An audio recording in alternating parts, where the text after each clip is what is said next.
요한복음 7장 1절부터 13절까지 말씀을 교독하겠습니다.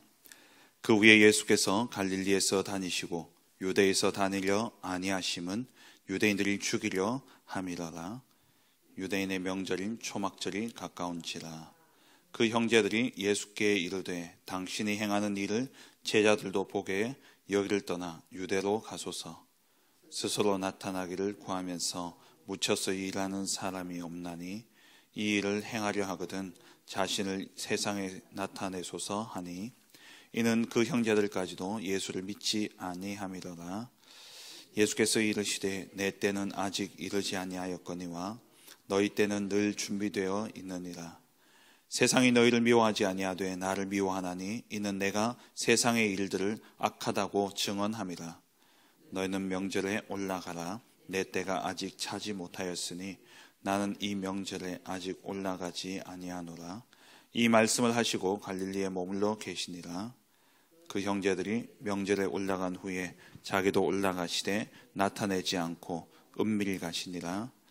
명절 중에 유대인들이 예수를 찾으면서 그가 어디 있느냐 하고 예수에 대하여 무리 중에서 수군거림이 많아 어떤 사람은 좋은 사람이라 하며 어떤 사람은 아니라 무리를 미혹한다 하나 같이 봅니다. 그러나 유대인들이 두려워함으로 드러나게 그에 대하여 말하는 자가 없더라. 아멘. 우리가 늘 확인해야 될 것이죠. 나는 어느 자리에 서 있느냐.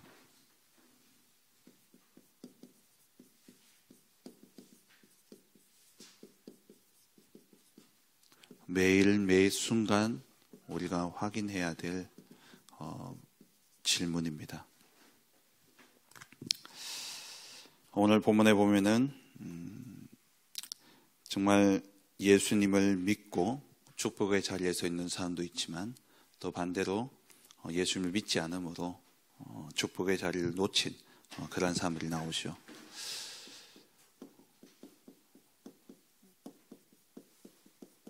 먼저 축복의 자리를 놓친 사람들입니다.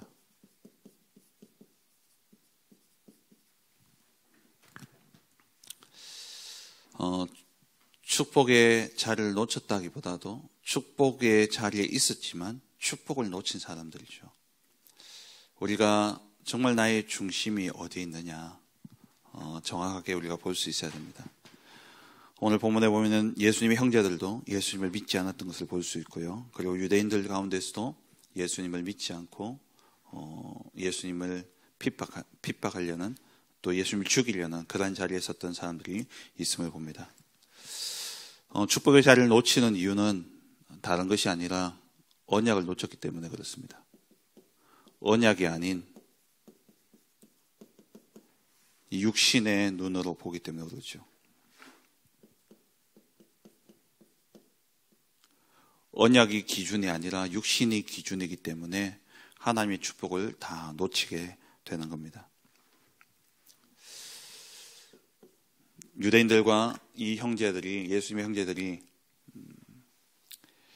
무엇을 기준으로 삼았냐? 육신과 이 환경을 기준으로 삼았던 것이죠. 그래서 이들이 착각했는 게 뭐냐면은 예수님이 베들레헴에서 나셨음에도 불구하고 알지 못했다는 겁니다. 우리가 육신을 기준으로 살 때에는 내가 다 안다 착각할 수 있어요.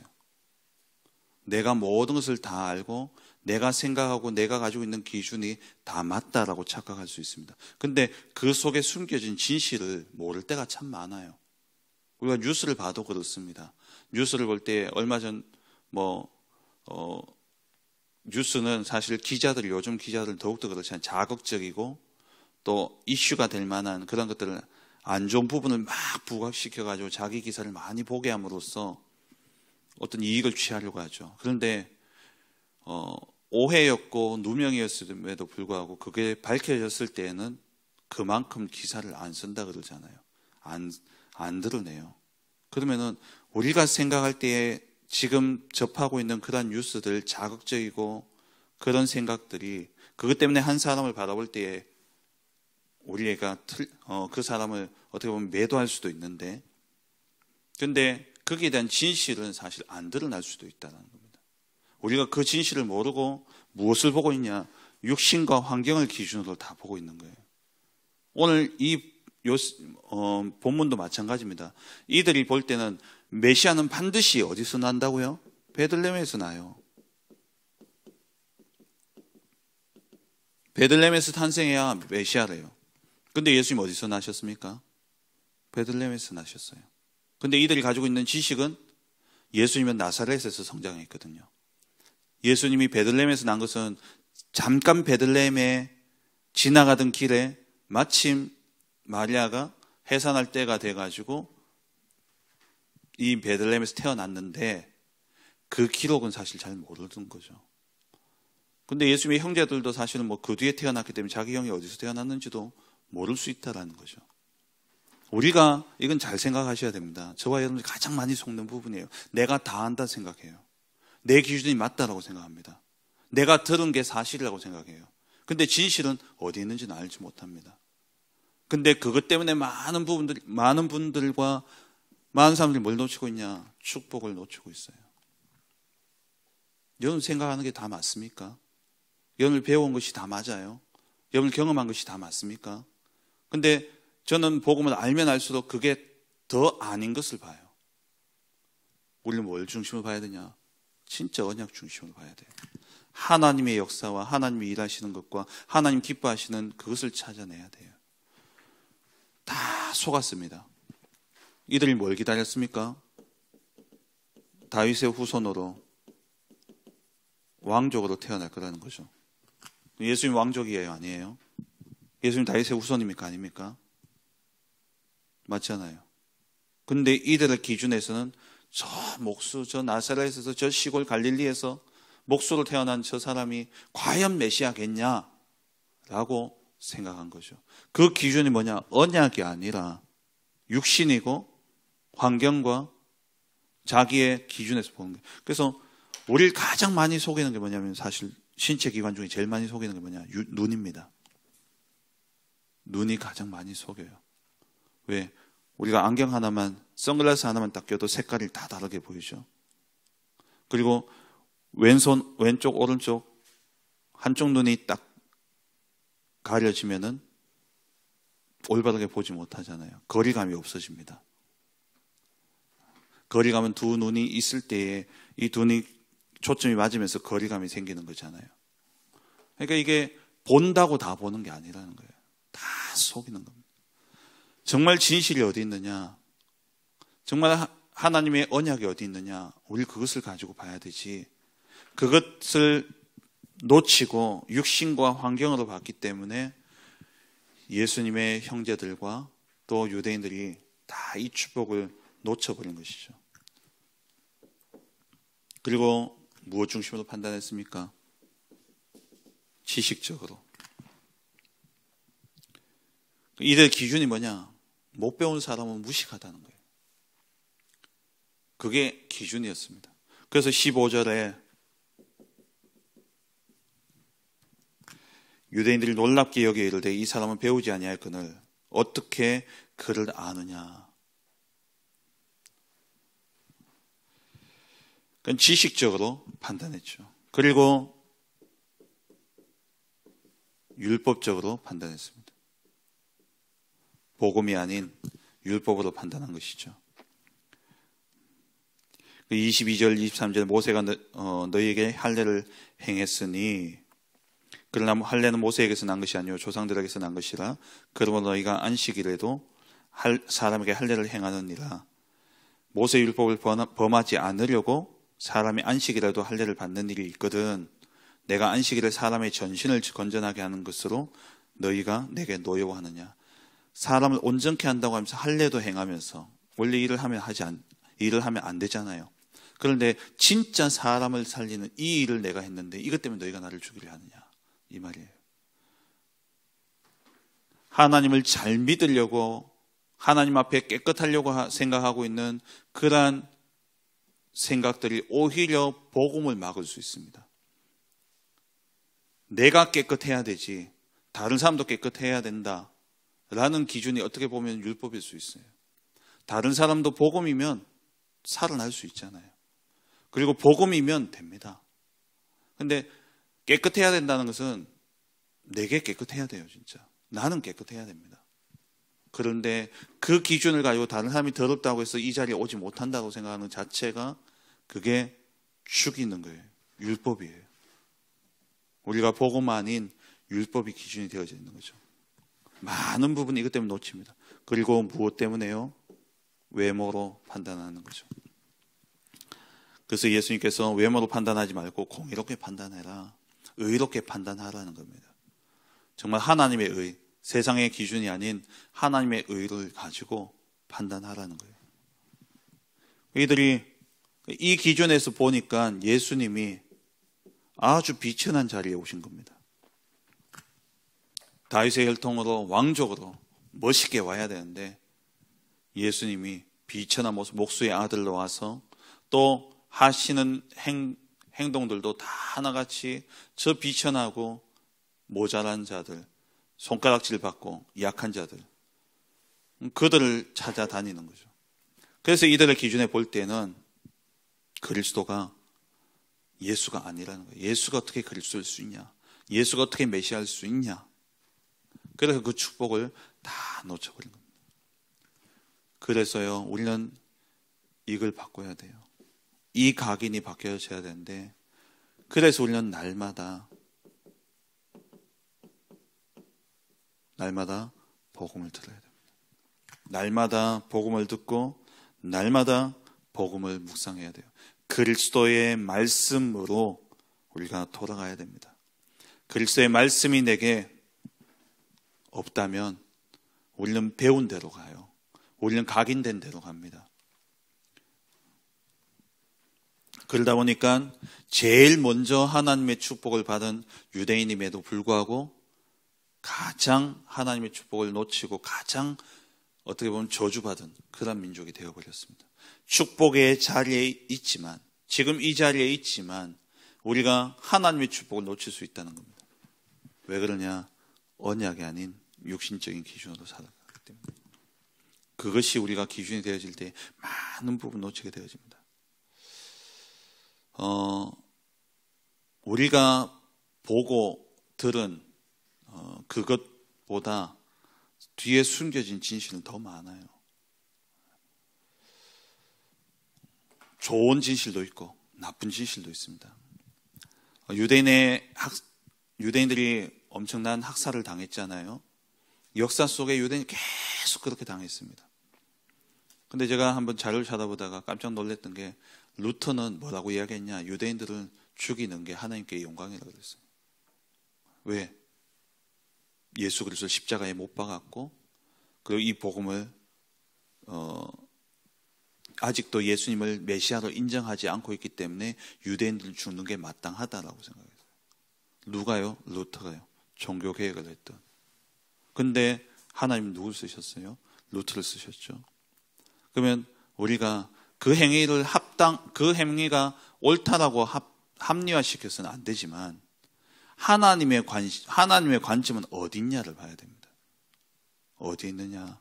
진짜 언약이에요. 윤리 도덕적으로 또 행위적으로 좀 모자랄 수 있습니다. 왜?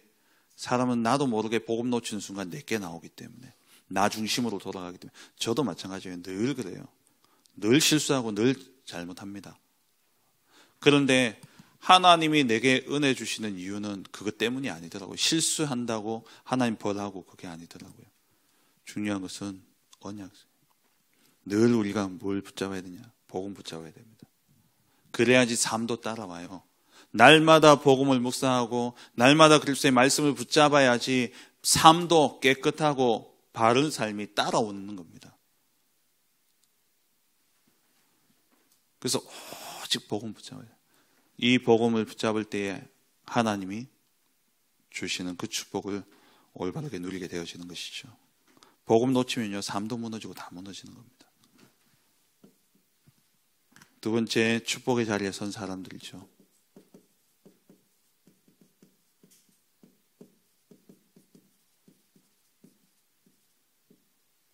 축복의 자리에 선 사람들, 하나님 축복하시는 기준이 뭡니까?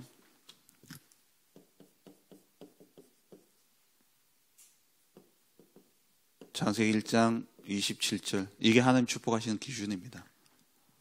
하나님의 기준은 요것 한 가지예요. 그 속에 하나님의 형상이 있냐 없냐.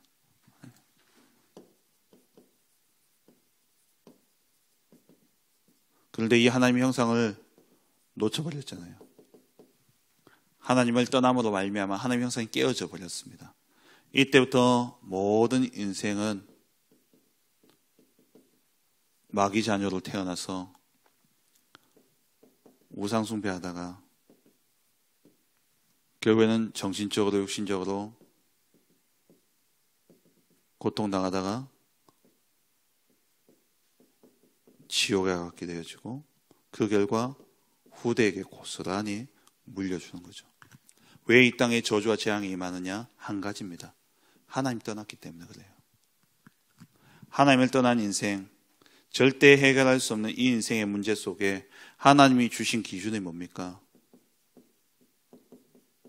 창세기 3장 15절, 여자의 후손이 와서 뱀의 머리를 박살내겠다. 하나님이 축복하시는 기준은 단 하나입니다. 하나님과 함께하는 것, 하나님의 형상이 회복되어지는 것. 이 하나님의 형상을 회복하기 위해서 우리에게 주신 언약, 창세기 3장 15절 여자의 후손과 또 출애굽기 3장 18절 희생제사와 이사야 7장 14절에 임마누엘의 이 언약의 그리스도의 언약을 붙잡은 자, 이 사람은 하나님 축복하시는 거예요. 그러면 그 증인들 보세요. 시대마다 하나님은 누구를 사용하셨냐? 그리스도의 언약을 붙잡은 자를 사용하셨습니다. 아담 이후에 가인과 아벨 중에 하나님 아벨을 사용하셨죠. 그리고 에녹 300년간 하나님과 동행했다 그랬습니다. 하나님과 함께 했다는 거예요. 어떻게 해요? 창세기 3장 15절에 이 그리스도의 언약을 붙잡고, 그리고 노아는 하나님께 은혜를 입었죠. 방주의 언약을 붙잡은, 하나님의 언약을 붙잡은 사람을 하나님은 반드시 축복하십니다. 아브라함, 본토 친척 아버지 집을 떠나라. 저 망할 재앙의 현장에서 빠져나오라는 거예요. 뭘 붙잡고요? 언약 붙잡고. 이삭과 그리고 또 야곱, 요셉 다 하나님의 언약을 붙잡은 자들이었죠.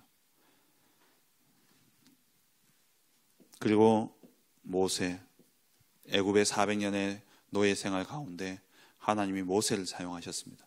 뭘 알았냐? 창세기 3장 15절의 언약을 안 사람이었어요.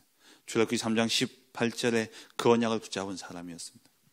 이 언약을 붙잡은 모세를 이어서 여호수아와 갈렙 다 하나같이 언약 잡은 자리였어요. 우리가 늘 확인해야 될 것이 뭐냐? 내가 어느 자리에 있느냐? 정말 언약 중심이냐? 아니면 육신 중심이냐? 우리는 언약을 딱 붙잡아야 되죠. 그 이후에 사사 시대가 왔습니다. 사사 시대에 하나님의 언약을 붙잡은 사사들과 그 이후에 일어난 사무엘, 그리고 다윗,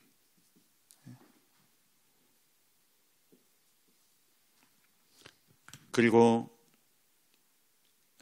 왕정 시대를 지난 후에 말라기 이후에 400년의 암흑기가 있었죠. 이 암흑기를 끝낸 사람이 누굽니까? 메시아의 언약을 잡은 세례 요한이었습니다. 예수님이 지나가는데 단번에 알아봤잖아요. 이는 세상 죄를 지고 가는 하나님의 어린 양이로다. 그리스도의 언약을 붙잡은 이 사람을 통해서 하나님의 한 시대를 살리는 겁니다. 그 이후에 초대교회 12제자와 70인의 제자들, 그리고 안디옥 교회,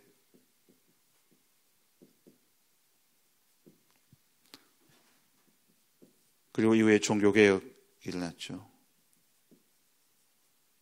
종교개혁과 유럽 지나서 미국, 그리고 지금 우리에게까지 왔지 않나요? 그럼 이 시대를 보면서 시대를 살렸지만 그 다음 시대도 볼 수 있어야 됩니다.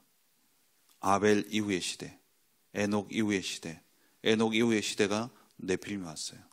노아 이후의 시대, 바벨탑 시대가 왔습니다. 아브라함 이후에, 이 요셉 이후에 400년의 노예의 시대가 왔어요. 무엇 때문입니까?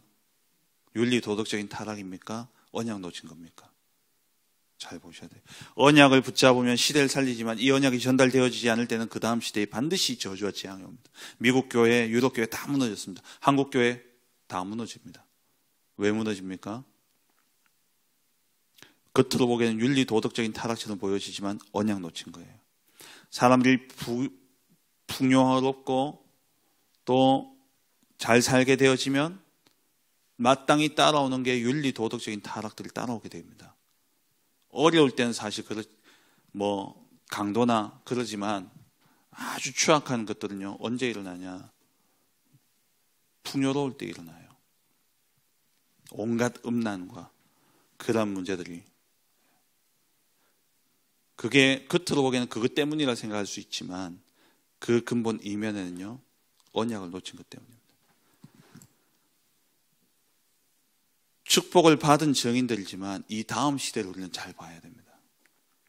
이 다음 시대 언약이 전달되어지지 않음으로써 완전히 다 저주받는 시대였어요. 우리 대한민국도 지금 중요한 기로에 서 있습니다. 우리가 육신의 눈으로 자꾸 바라보게 되어지면, 지금 교계들을 보면은 육신의 눈으로 봐요. 육신으로 눈으로 보니까는 구원론도 이제 자꾸 이상한 구원론들이 나오는 겁니다. 한번 구원받았다고 그 구원이 완전히 끝나냐? 어떻게 보장받을 수 있냐? 이렇게 타락하고 이렇게 더러운 사람들이 많은데 예수 믿는다고 하면서도 어떻게 이렇게 육신적으로 죄를 짓고 이런 사람들이 이렇게 많은데 한번 구원받았다고 끝나냐? 이러면서 지금 한국 교회에 많이 일어나고 있어요.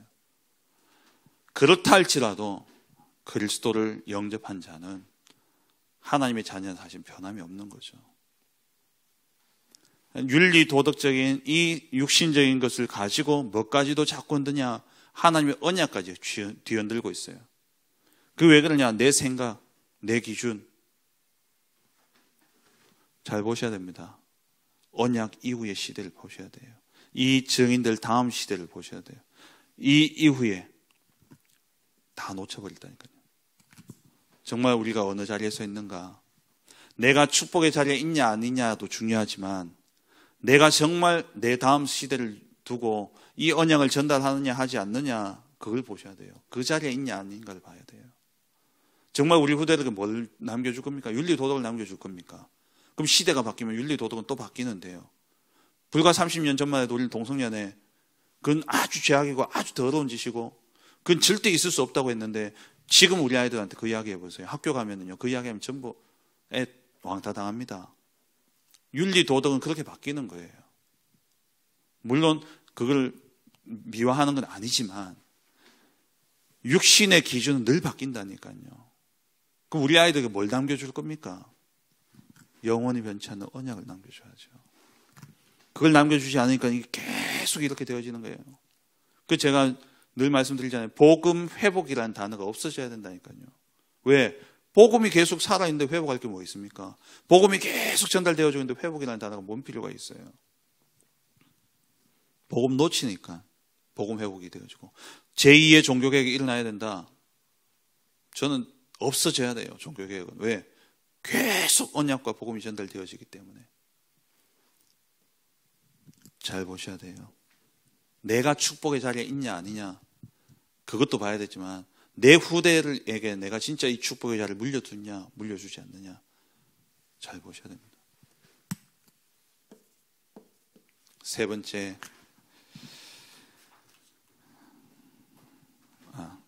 이거 하나 빠졌죠. 이들의 특징이 뭡니까? 정말 하나님의 축복의 자리에 선 사람들의 특징은 이거죠. 이 언약 붙잡은 자들입니다. 창세기 3장 15절, 출애굽기 3장 18절, 이사야 7장 14절, 마태복음 16장 16절, 그리스도 언약 잡은 자들. 이 사람들이 하나님의 축복받은 자들이었죠. 그러면 세 번째로 하나님의 자녀가 항상 있어야 될 자리가 어디입니까?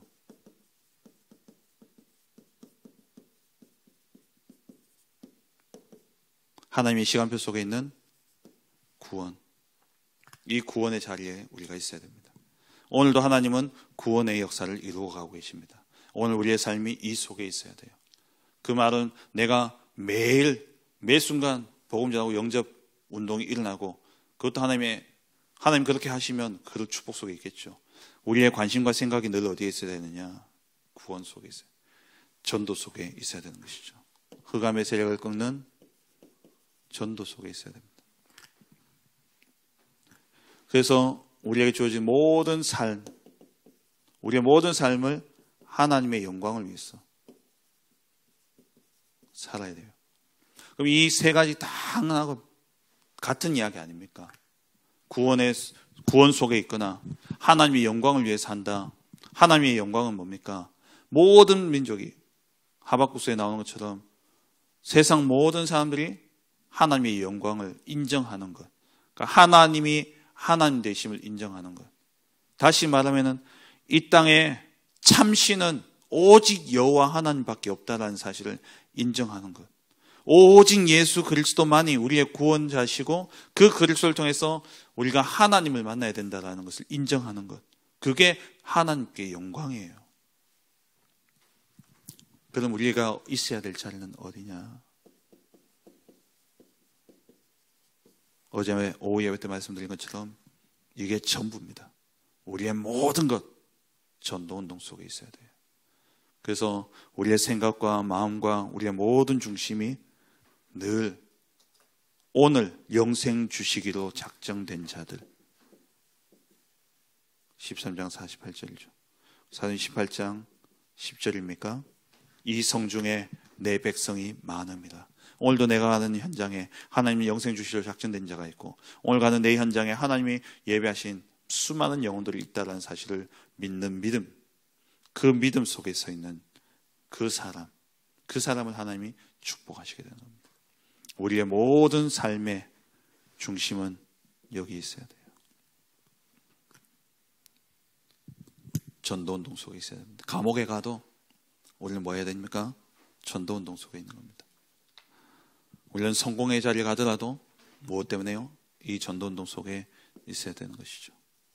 말씀을 맺겠습니다. 우리가 그렇다면 이 자리를 놓치지 않기 위해서 어떻게 해야 되느냐? 이 축복의 자리에 서 있기 위해서 어떻게 해야 됩니까? 세 가지 말씀하셨죠. 하나님이 주신 것. 요한복음 19장 30절에 다 이루었다 약속하신 그것을 붙잡고 내 안에 하나님의 망대가 세워져야 되는 것이죠. 그리고 사도행전 1장 1절에서 8절에 하나님 주신 우리를 인도해 가시는 그 여정과, 그리고 그리스도를 통해서 이루어 가시는 그 여정 속에 우리가 확인해야 될 이정표, 이것이 우리에게 사실화되고 생활화되어야 된다 그랬어요.